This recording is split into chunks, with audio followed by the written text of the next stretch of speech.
Previously on Sister Wives. She tells Kody that the time to do that is getting close, and every week she is afraid that Truly will accidentally find out. I just thought of a funny animation for that. What? Just Truly walking around the house, and there'll be like a big old banner saying, "I'm getting divorced," and then Kristen will have to jump in front of it, or there'll be... Christine put that banner up? Yeah, they have to hide it from Truly, and she's got hot singles in your area, and she has to be like, I cover that. Yes, anyway, keep going.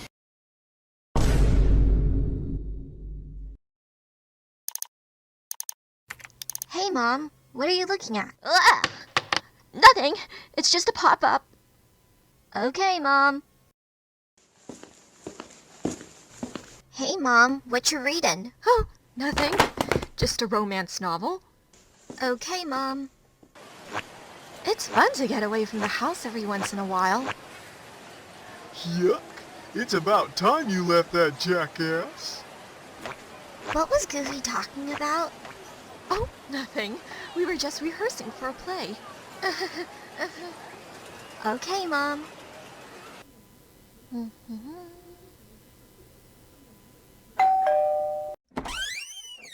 Hey, Dad, you're here early. Mom and I were just about to play Uno. Want to join us? Sorry, Truly. I'm here to talk with your mom about her relationship. You're getting a divorce!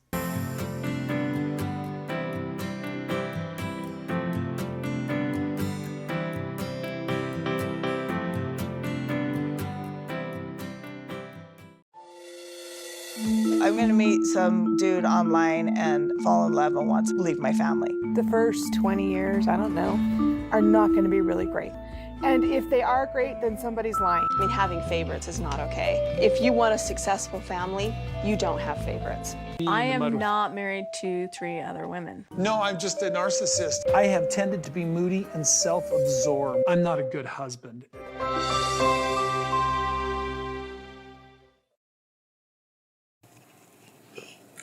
Hi, welcome back to the recap. I'm Angie, this is Tim, and here's Morty. Yeah, he's here. And we are recapping this episode from the wedding venue / reception hall of Brian Coel and his sweetheart, Judith. It's a lot of room here. Yeah, you can really cut a rug here. Yeah, you can throw elbows.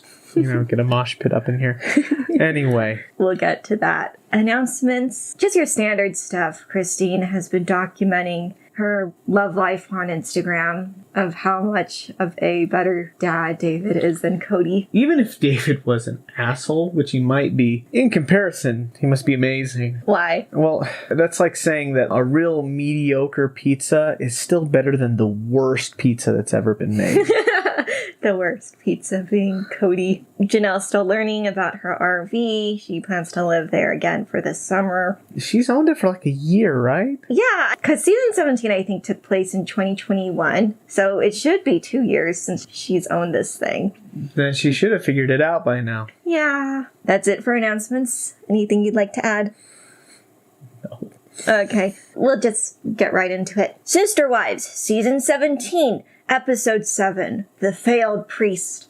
We start off with some establishing shots of some road signs indicating that we are in Texas. Kody is currently driving to his friend Brian Colwell's wedding in Tulsa, Oklahoma. He tells us that the 14-hour drive is enjoyable for him since it gets him into this meditative state. And apparently this state of meditation is good because he needs some sort of solitude. I think Kody makes all of his own mistakes, first off. And I think that he doesn't actually like interacting with people. I think he just likes to be in front of a group for a short amount of period, have them praise him, and then he likes to leave and then be by himself for the rest of the day. Yeah, for a man who's curated a giant family, he sure likes to spend time alone. Because remember in the commitment ceremony, he said that he feels claustrophobic taking pictures with his family. Well, I mean, it's kind of like a noose tightening. he wants to die because of the people he created. He's the architect of his own destruction. His mind mostly wanders to his divorce, to make it seem that he isn't a hypocrite for traveling state lines. He mansplains the amount of national COVID cases across the United States. There's only 11,000 in the entire country, so that means it's safe to poke my head out. And I already gave the statistics in the last episode why that statement doesn't make a lick of sense. So I'm just going to move on from talking about COVID. Yeah, let's do that. I mean, it's pretty clear that Kody doesn't take it seriously. It's bullshit. We immediately get Janelle pointing out her husband's duplicity. Kody states that Christine and Janelle are the ones being hypocritical. They complain too much that the family wasn't getting together due to COVID, despite the fact the family wasn't doing that pre-pandemic. They hate one another. They don't want to get together. And I just like to remind Kody of something he said during Isabel's graduation party, where he said if he doesn't feel respected or if he feels awkward, he doesn't want the family to get together. And the reason why the family wasn't getting together pre-pandemic is because of your shitty leadership skills. Leadership skills. Just as shitty everything. It's bullshit because they're hypocrites because it's like, no, they're pointing out that they haven't been getting together and that COVID isn't part of it. He's the one who's making it about COVID and it isn't. He is the reason why this family is so separate. Yeah, I think he wants it to be separate. Cody, the gaslighter, literally uses the words, "They are being gaslighters." Janelle's just trying to put hot coals on my head. And I had to look up that idiom, which is apparently a Bible saying that means trying to guilt someone. I think it's super creepy the way that all these biblical stuff are in his vocabulary. Yeah, why? I don't know. It feels weird. It's like he's divorced from reality. I mean, he doesn't go to a church anymore. I guess that's normal, where if you were raised religiously after you grew up, that you would still talk religiously. I mean, have you read the Bible? It's not exactly a page turner. I don't know. It's got to be a cultural thing. It can't be a thing that he actually picks up, because I don't get the impression this guy reads. He throws Janelle under the bus by saying that Janelle and he went to her niece's wedding, which I'm assuming was in May or June 2021, since Brian's was in June. Yet he didn't help his daughter move in, I'm guessing, June 2021, after her graduation. Yet again, Kody is his own worst enemy here, as Kody's attempts to justify himself only make him look worse. This guy's an imbecile. He needs to reevaluate his priorities. During his car ride, he laments that he doesn't have a wife as a +1 this time. Robin couldn't accompany him since she had to make sure all the little ones were taken care of. They had a nanny. That wouldn't be a problem. I don't think Robin wanted to go. She didn't go to Cheryl's funeral. She didn't want to go to this wedding. I mean, granted, Brian's wedding was after vaccinations were available, but Robin's probably also anti-vax, so... Yeah, probably. He gets excited when he reveals that he has officially been licensed to officiate in Oklahoma and will be performing Brian's wedding. And this Brian must be some sort of idiot or something, because Kody is just the antithesis of marriage by now. He's had 3 wives leave him within 1 year. That must be a record. Also, what did he do? Go to some online church thing to get himself a license on the way here? Probably. You can get certified online. I can just imagine it where Kody and Christine are filming a very serious talk about their relationship whilst he's on his phone, and he's just inputting his information in the application process. Robin just hopes that contemplating what to say during the ceremony will help heal him up. Yes, stewing about his problems is gonna distract him from his problems. We are back at Christine's house, where she recaps the last episode. She told Truly of her divorce to Kody, a memory she labels as one of the worst experiences of her life. After the ordeal, Christine went about boxing up items.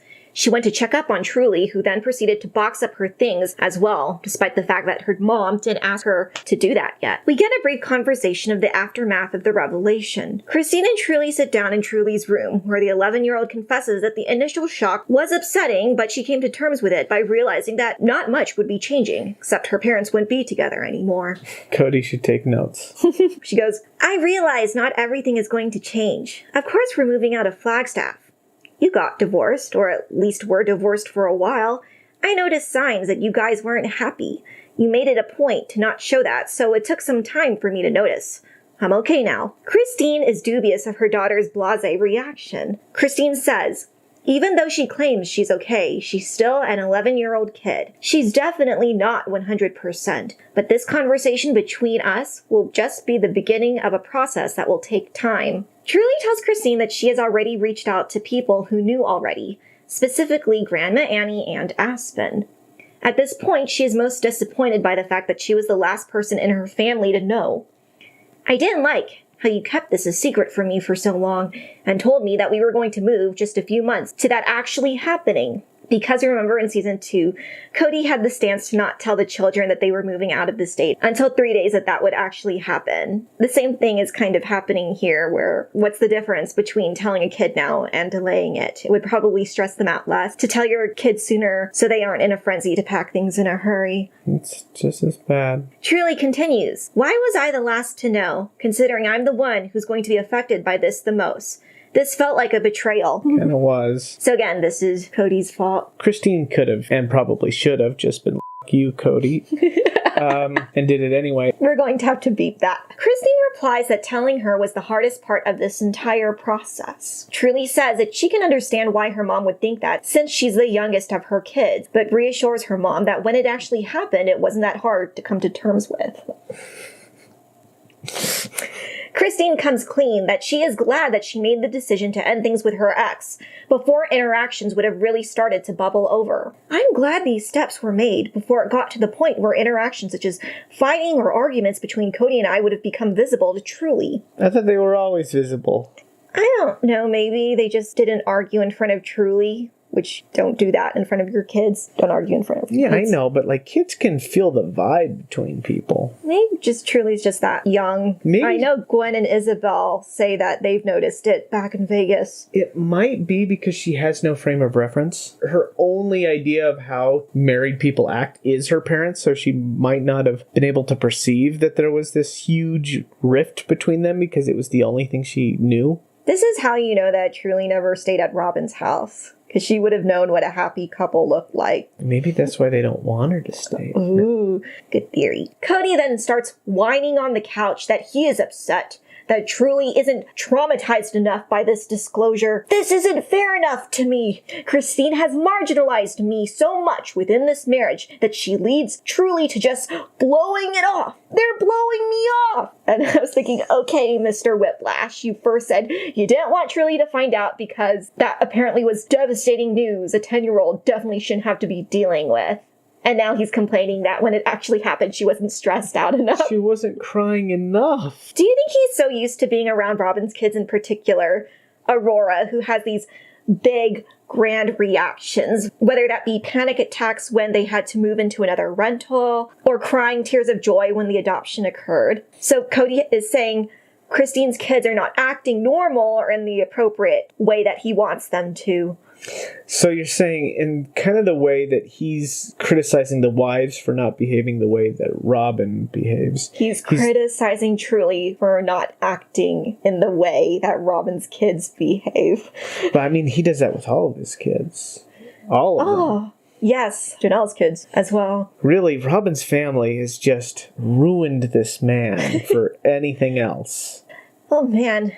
Is Robin just some sort of hypnotic alien who's able to just insert herself into your life and make you abandon everything you had in your previous life? I mean, maybe the rest of her family too. Apparently, Robin is the best. If she's so great, maybe it's not Kody's fault. No, Kody was always kind of an asshole, though. If Robin was a different woman, a different middle-age crisis, would everything be as bad as it is now? If Kody got a different wife that wasn't Robin, would everything be happening the way it is now? Because a prominent trait of Robin's is that she is a pick-me wife, where she intentionally does things that, if it's a Kody opinion, she gravitates toward that and makes it known as soon as she hears it. She's got this weird thing about her where she's desperate to keep Kody, and so she simultaneously is super subservient and is super praising Kody for absolutely everything and stuff like this. But she's also controlling of Kody. So I have to do absolutely everything I can to keep Kody happy so that he's around. But also she kind of controls Kody. So there's this weird symbiotic relationship. where, she's, oh, he's my best customer. So I got to make sure he's happy all the time, just every day, make him happy, make him happy, make him happy. And to the point where he's now addicted to her being like this. And so when she goes, oh, I need something, he'll be like, oh, yeah, of course, because you're the best. I'm going to have to do this. It's weird. So she pretends that she's desperate for Kody's affection, but she's taken control. Kody says when he heard from Christine that Truly eavesdropped on her conversation, thereby finding out about her parents' separation, he went over to the house the following day and asked how she felt. I'm not a psychologist. I'm just a shit parent. A brief honesty coming out of his mouth. It seems that she took it very well. Or she's burying it emotionally to deal with the shock. I'm thinking it's the former, not the latter. We get Truly's perspective on how that conversation between her father and her went over. My dad asked if I found out about divorce. I said I did, and that I was fine with it. He said, okay, and that was it. There was nothing said beyond that. Kody's such a grandiose narcissist. He really, really, really thinks that he is just the best thing ever. The fact that anyone could say, nah, not a big fan, is a shock to him. Kody on the couch then bellyaches of how upset he is that Truly isn't giving more of a reaction.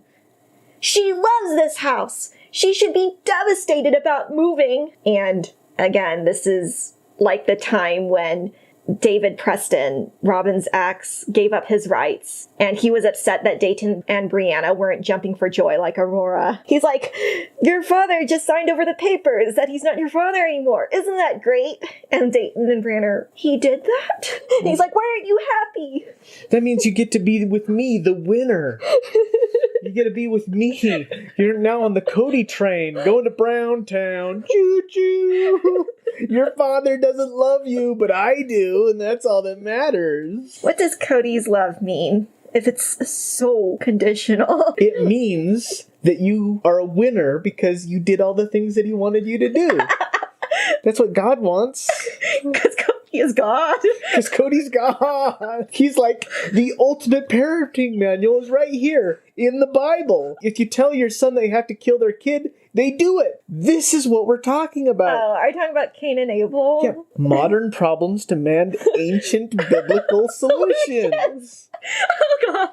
He goes, I know Christine has repeated this a dozen times to me, but I don't get her desire to move.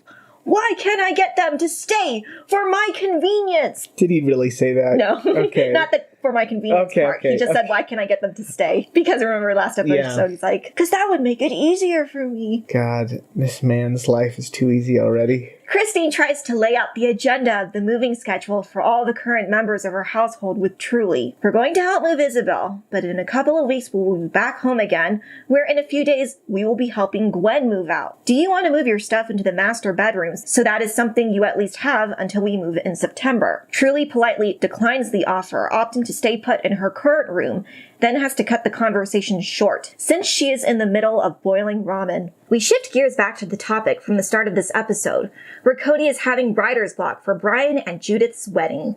Most likely sleep-deprived, like he was during Maddie's wedding, he owns up that initially he wanted to take this 14-hour drive, thinking it would give him some contemplative time to think about the bliss of what marriage means to him. Instead, the whole day over, he stewed about his own dwindling relationships. As if on cocaine, he films himself, neck up, this close to the camera, as if in a daze.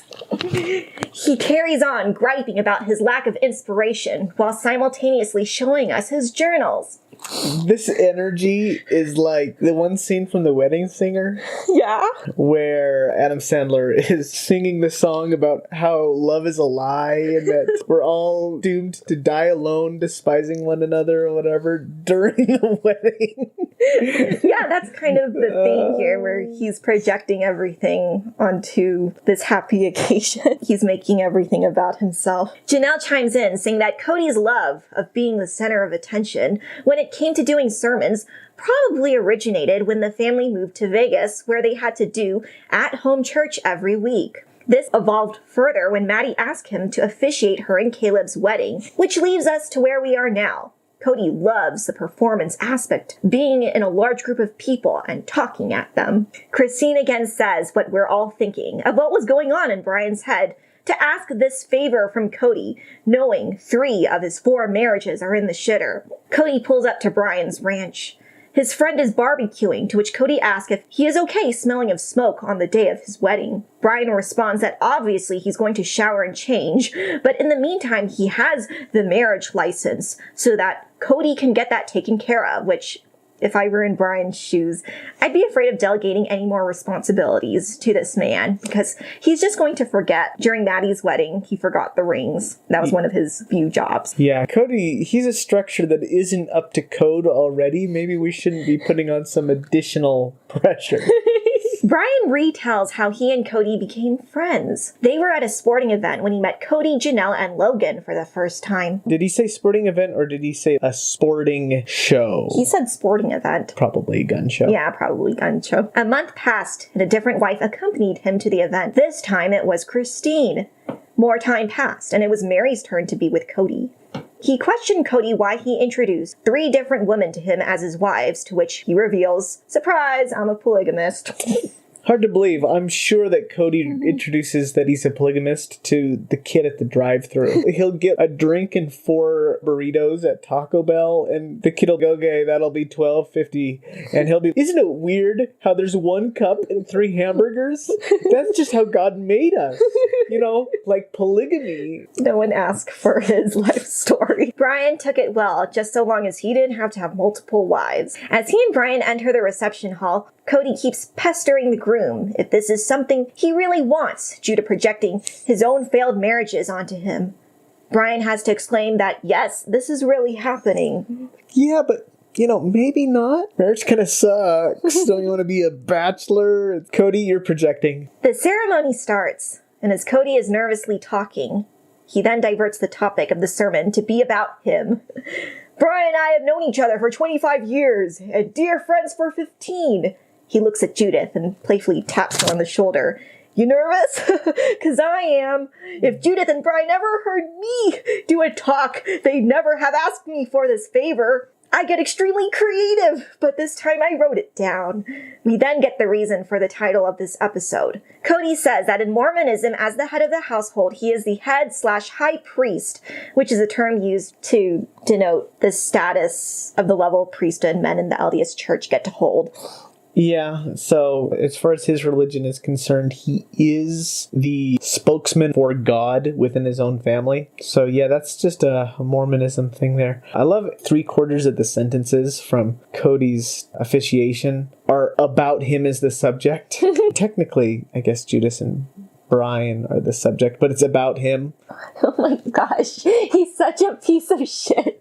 Okay. Kody's talk goes like this. When you enter into a marriage, you need to join it with God, since He is constant. Unlike imperfect couples, God is unchangeable. Then he contradicts himself, saying that you as husband and wife, you guys can't change each other. You need to accept each other as you are. Too many times when embarking on a marriage, we think the other party will become the spouse that we need. That doesn't usually happen. The part where he says that they need to accept each other as they are, he said that on the couch, just to clarify. Mm-hmm. His address is mostly full of points, saying that marriage is about tolerating each other. Most times you cannot rely on love. Successful marriages are mainly built on communication, understanding, and agreement. Always strive for a negotiation. Do not compromise. Negotiations are supposed to be a win-win situation. Always strive to help the other person accomplish their goals.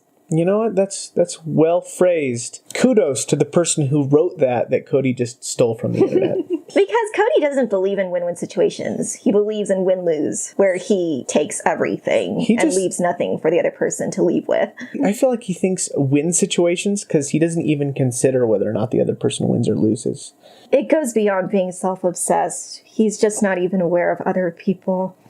I'm assuming Robin is sat down on the couch and is given the footage of Kody officiating, where he tells the bride and groom to hold hands and say, I, so-and-so, will listen and negotiate for a win-win with my lover and spouse. Robin's reaction as she subtly rocks back and forth, Yeah, this is Kody. He has a habit of waiting to come up with things down to the last minute, or when inspiration strikes. This pattern of his stresses me out a lot. She carries on praising Kody for being a great talker. He says and does things some people only wish they can verbalize out loud. Kody is a great talker. He's great at saying words, and he's great at making sounds. It doesn't even matter whether or not he's saying anything at all. Borp, borp, borp, borp, borp. No, that was a Bluey reference. Oh, remember? He might as well be a little kid. He just says anything, and she's going to praise him. Cody obviously has got ADD, because this is me most of the time whenever I have to put together a speech. What? Procrastinate? Until the very last second. But I'm a lot better at it than he is. That's for sure. Kody finally ends the sermon by introducing Judith and Brian as Mr. and Mrs. Brian Cowell. That was a Michael Scott thing. I mean, I've been saying that Kody is just Michael Scott since the very beginning. Michael Scott's lovable because he's so pathetic. Cody's just pathetic. He then starts to randomly compliment this aspect of Judith. She is the perfectly supporting wife because she wanted Brian's last name. That was one of the indications that made me believe this marriage can work and drive out this crazy demon out of my head. Marriage will work as long as the woman is submissive. Just does everything you say, then guess what? It'll work. Otherwise, don't even bother. We then get the infamous, ridiculous footage of Kody dancing where he hops back and forth, alternating between his left and right feet, then proceeding dancing with many members of Judith's family. Kody dances like nobody I've ever seen dance before because he dances with this full spirit of joy at the fact that he's forcing everybody to watch him. He dances like a 4-year-old kid who demands that everyone in the room watch him. Yeah, it's not enough for him to dance. He needs to be the center of attention. He is the dancing queen. This is intercut by Christine talking with the producers that Janelle's children heard about Kody's hypocrisy and immediately told Gwen and Isabel. Their reactions are what you'd expect. Gwendolyn is angry. Isabel is heartbroken. Isabel's initial reception of this information was, "How could Dad justify being a wedding officiant for Brian, yet not come to my surgery or help me move?" He doesn't need to justify it. He's just an asshole. He doesn't love you. He loves his own goddamn self. Goldilocks tries to defend himself. "Going to Isabel's surgery would require being away from my tender-aged kids for 6 to 8 weeks. Which I rolled my eyes because that certainly wasn't the time period he was required to be away. He could have popped in for a day, quarantined for 2 weeks away from Robin, and came home, but nowhere is that near 8 weeks. What he means to say is, that would require me to leave my house for 6 to 8 weeks. And I don't want to do that. And we just heard him during season 16 that he never sequestered himself correctly when he was traveling between different houses. He just changed his clothes and that was enough for him. So he goes, "No man can be away from work, family, and home for that long." We need to run this man out of town on a rail. So, "Oh brother, where art thou" reference. Old-timey thing. Christine's final verdict of his lack of accountability.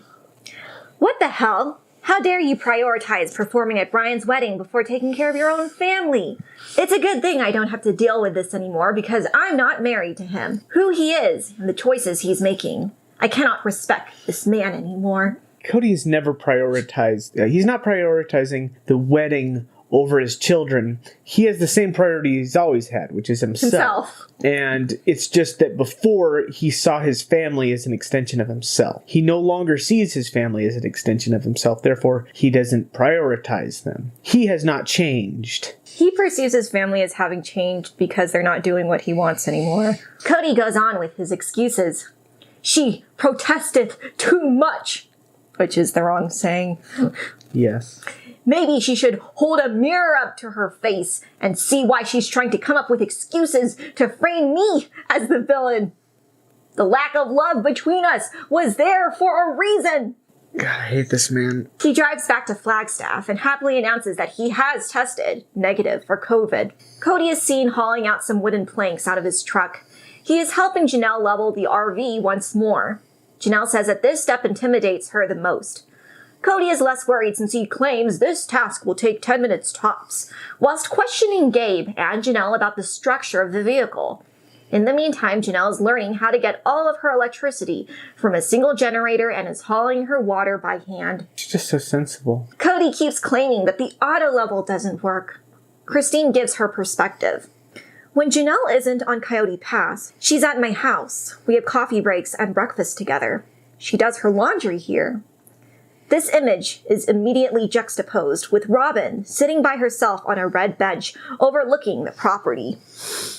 I envisioned all of us living together on the land.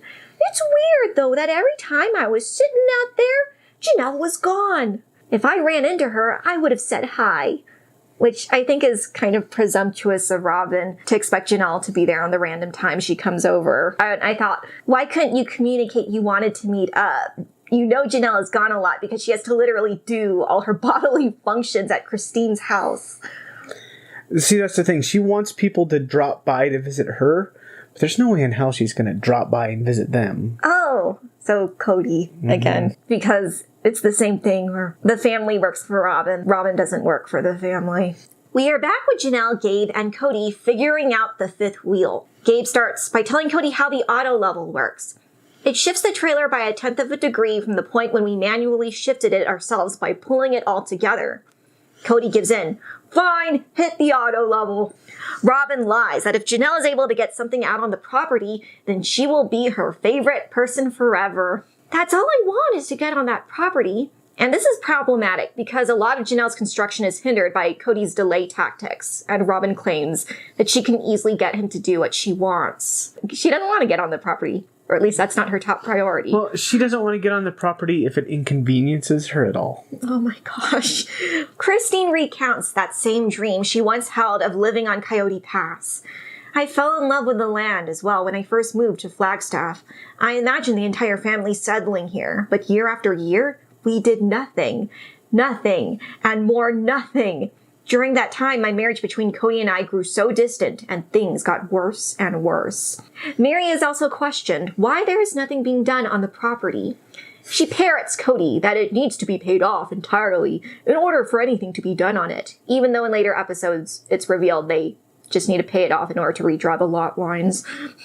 At the end of the thought, she concludes that the property should be the least of their worries, considering the dumpster fire that is the family situation at the moment. It's a dumpster fire and only getting dumpsterier and fierier.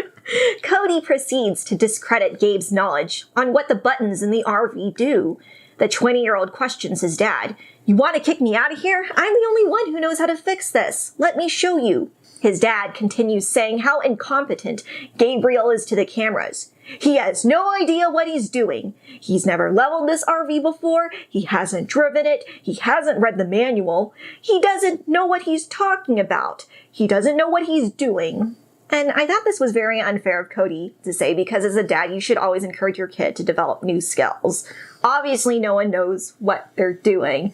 That's what Janelle has been talking about at the start of this episode, that there's a learning curve. Yeah, Kody is just being a jackass here. He abuses his children so very easily. Because I can't remember which season it was when they introduced Gabriel's personality. They always described him as very intelligent. He would take apart remote game controllers, put them back together. He would be able to fix things. A sibling of his said that, oh my gosh, Mom, this kid could go to MIT. If there's anyone that can fix or learn how to fix this RV, it's Gabriel. And Kody isn't very encouraging. Well, he's competing with him. Oh gosh, yes. Is that a polygamous thing or just a Kody thing? Or both? I don't know enough about polygamists, but yes. There is a learning curve, and it is a process to learn how to get the RV to work. And here's this douche canoe saying, you needed to have known this all along. We segue to a sad backstory of the status of the relationship between Gabriel and Kody. According to Gabe, their relationship has gone sour. Kody has stopped reaching out ever since his son voiced how inconsistent his dad had been about the COVID protocols. And I'm assuming this was the phone call Gabe and Garrison made to Robin blaming her for the strict rules. And Kody never forgave them for attacking his favorite wife. Favorite or favored? It's the same, Kody. It's the same word, Kody. Gabe goes, I believe my dad is tired of putting in the effort to maintain anything with me. I don't understand what I did wrong. Oh. Oh gosh. It's You, Kody. simple. You stopped thinking that your father was infallible. Again, this dejected confession is intercut with Kody refusing to take culpability. Gabriel knew exactly what was going down. He's gaslighting me! I'm the only one who's not allowed to be gaslit. Also, I don't think that's what gaslighting means. Gaslighting means you try to make a person question their own truth. Well, yeah, you make a person feel like that they are losing their mind. Mm-hmm. You know, like the original movie where the guy would slowly turn down the lights and tell the woman that the lights were on so that she would think she was going blind. Oh, God. That's where the term comes from? Yeah, I learned that from pop psychology. Anyway. Another person who tried to maintain a relationship with this asshole was Christine. She explains before her decision to leave Kody, she was acquiescing to building her own house on Coyote Pass. However, that objective deteriorated when she realized she didn't want to live in the vicinity of a man who willingly put effort into making other marriages functional whilst neglecting hers. She reveals her future plans on severing herself financially from Kody. I'm going to exchange the deed of my law if I get to keep all the proceeds of my house. And we all know how that went over with him.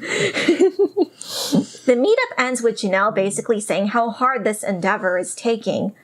Her expectations were to immediately level it and hook up the power. These first steps are going to take a while to master. Even right now in May 2023, 2 years after she's bought the thing, you still see Janelle's Instagram stories of her and Gabe learning about how the trailer works, how to use the power adapters, how to hook up everything. It's a process. What? I don't know. I'm pretty sure I could figure it out in 40 minutes. Commercial break, and we are now at Christine's. Like always, Kody enters through the sliding glass door and inquires what the topic of discussion is, as if that wasn't obvious enough. In her confessional, Christine wants to get her ex's unneeded opinion on what to do with her house moving forward. As of right now, she isn't able to move until she makes sure the girls who are moving out are settled and taken care of. She notifies him of what Gwen has been up to. She has been trying to find a roommate to live with, but due to COVID, most people in her college have opted not to stay on campus, making the prospects low. Christine suggests turning the ground floor of her house into some sort of rental space and restricting the second level. This arrangement would make it so that when Christine and Truly visit Flagstaff after the move, they have a place of familiarity they can stay in. She asks, "What do you think?" He scratches his head. Oh, that's more of an answer he's given it. And makes a furrowed look. Stares out the window and pauses for a second. He's asserting himself. I know that we're dealing with all kinds of unknowns, but if we sold your house now, that would make it so that we can pay off Coyote Pass. You know, the land you desire absolutely nothing to deal with. And why should I care? The unicorns. Yes. From Bluey. Okay. He uses Janelle as a tool in his scheme, saying that she would very much like the idea of having to construct, which would require Christine giving him her money. Which, stop it, Kody. I remember a YouTuber recapping a podcaster, I think her name was Kate Casey, who actually did an interview with Christine. Christine revealed in that interview that before her decision to leave Kody, she had a talk with Janelle, who flat out told Christine that there was no way she would be able to sever ties with Kody until Christine made strides to become financially independent. So clearly, Janelle's not going to take her asset away from her. This is Kody being his usual devious self. Jackass. Christine reviews this exchange in her interview and calmly tells the producers, "If I'm going to sell my house, without a doubt, I will use the proceeds towards my next house. I'm not going to pay anything towards Coyote Pass. That ship has sailed." And sunk. But the problem here, Christine, was that it was our house. The house that was paid for from the family pot, with all our money, even though 90% of the family pot is only going towards Robin.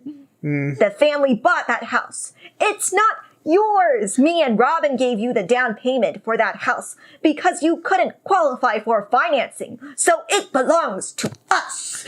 I insert the Bugs Bunny communist meme here. What's that? There's a thing where Bugs Bunny is saying, "This is mine," where he's got this weird face and it's got Soviet flag in the back and it says, "Our house."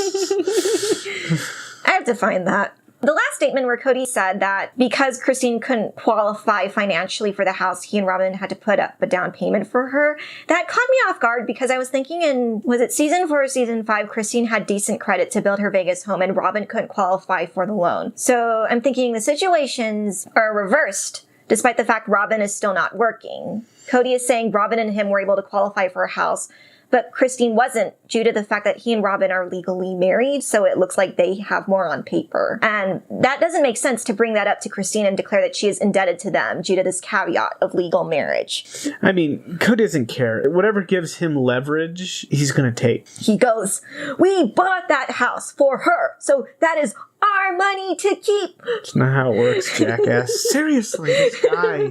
Oh my god. He's soda. the f***ing worst. Right there.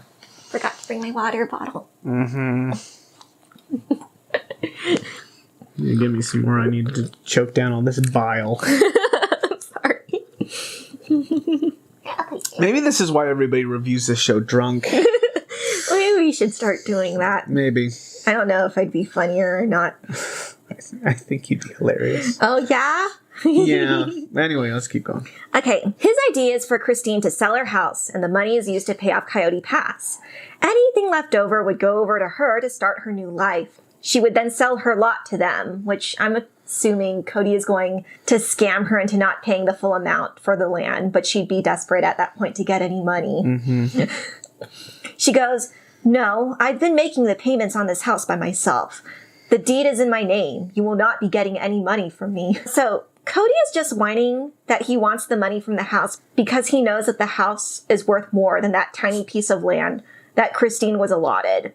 Maybe you should have divided that land up more equally, you jackwagon. Because if you remember the diagram from last season, Robin and Janelle's plots of land were way bigger than the other ones. They justified Christine's tiny lot and said it was equal in equity because it had trees on it, which added value. I don't understand anything that these people do. There you go. Okay. There's some money. Okay. Can you see him? No, don't. He's comfortable. Don't bug him. Okay. As he listens to Christine's plan, he tries to put her plan into his own words. "So, you're going to basically be a fourth roommate in this house." Christine nods and says that she'll delegate a space for Truly so she doesn't feel out of sorts in the home they used to live in. Kody cuts her off. "I'll get a room for her at one of the houses." He stops short, realizing that one of his wives is homeless and he doesn't lay claim to Meri's house. I guess, house now. Now this is where it gets off the rails. Kody proclaims. Here? Okay. He proclaims, "You know, Christine, you and I will actually need some sort of legal arrangement in place because if we don't, guess what will happen? The state will take custody of Truly." Okay, now this I take umbrage with. Continue. "They will take ownership of her." Okay, you know why this is f***ed up? Why? We'll have to bleep that out. Is because we all know that Christine has a deep-seated fear of the government taking her family away. Yeah, she would say the state Would separated. break up the family. And yeah, her granddad and grandma's. So Christine is predisposed to be afraid of this. Kody is weaponizing that. Oh my gosh, he is. Holy crap. Yes. Kody is using all of the things in the cultist handbook to try to keep a person in the cult. He's taking away their financial ability to exist without the cult. He's saying, oh, well, the government's going to come and it's going to take away the kid if you leave the cult. It's just basic cult behavior. Good thing she doesn't believe him because she smirks and gives him a sideways glance. Oh, really?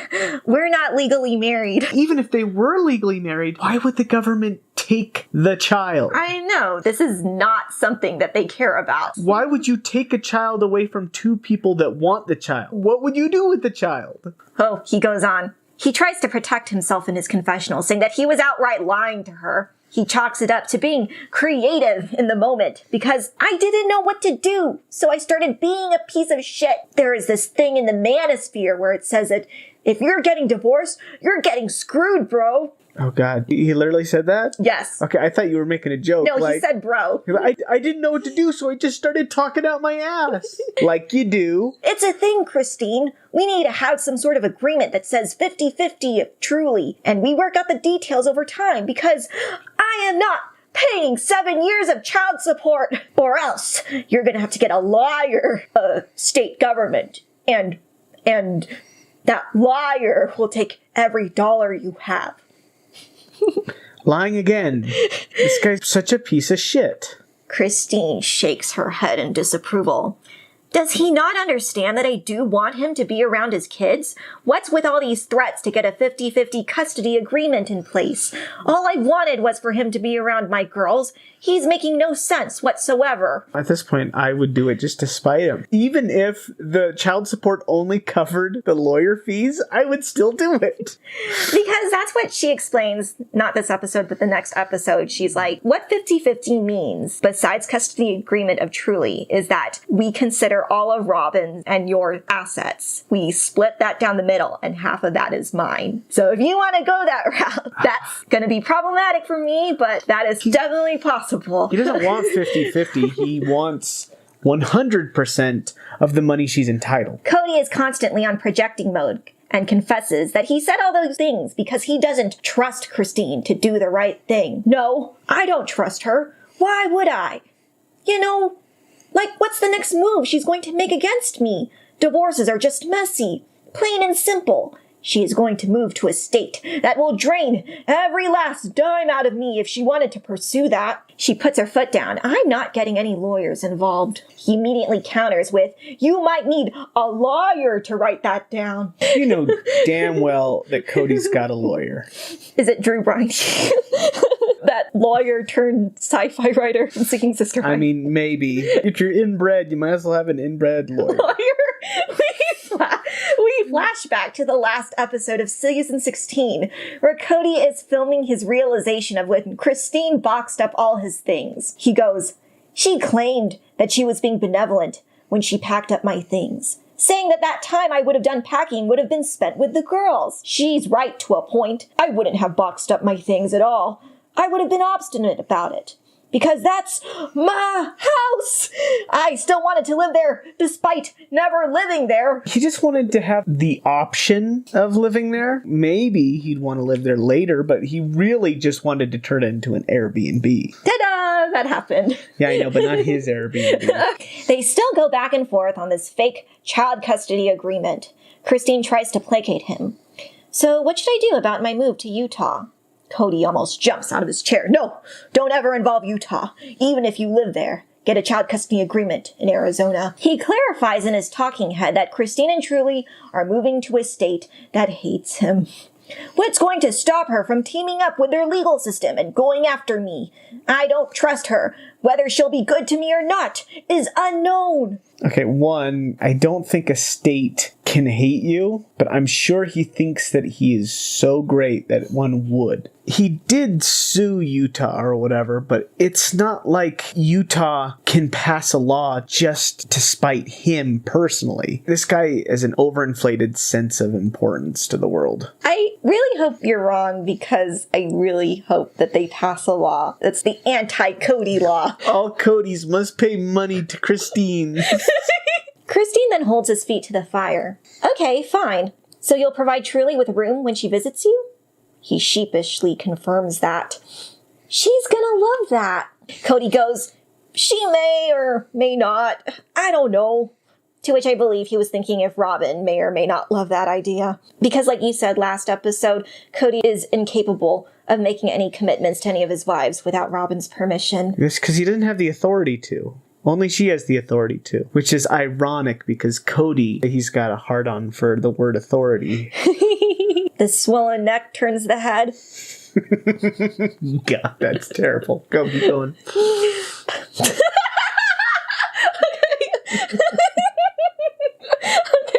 Okay. Christine ends the discussion by saying how much she looks forward to this promise of his. It'd be great if Truly had a room at his and Robin's house. That would make it easier for them to spend time together because he sure as shit isn't doing that now. It's also sad that he is looking for legal avenues in order to co-parent Truly. If he is going to get a lawyer, then I guess I'd have to as well. But honestly, I don't want to go that route. We're not legally married, but we do have kids together. Why can't we work things out amiably? We'll see how this goes. End of episode. Oh god, I thought we had like 20% left. No. Oh, it was like a short It's episode. like Christmas. Sorry. You wanted to suffer longer? No, I had more energy in my tank. Oh, wow. You can write notes next time, and I'll react to what you say. Oh, no. Okay. So, give me a synopsis. Kody decides to go to I was going to say wedding, but it's more like a Kody-celebration dinner and dance. Janelle has to push a bunch of buttons in her RV. Christine is loving the fact that she's divorced Kody, and Kody is reacting more childishly to the divorce than Truly is. An actual factual child. Also, people keep asking Meri about the family situation. When she isn't in it. When she has no insight into it for some reason. Good. Good summary. Good summary. We'll see you when we see you. Bye. Bye.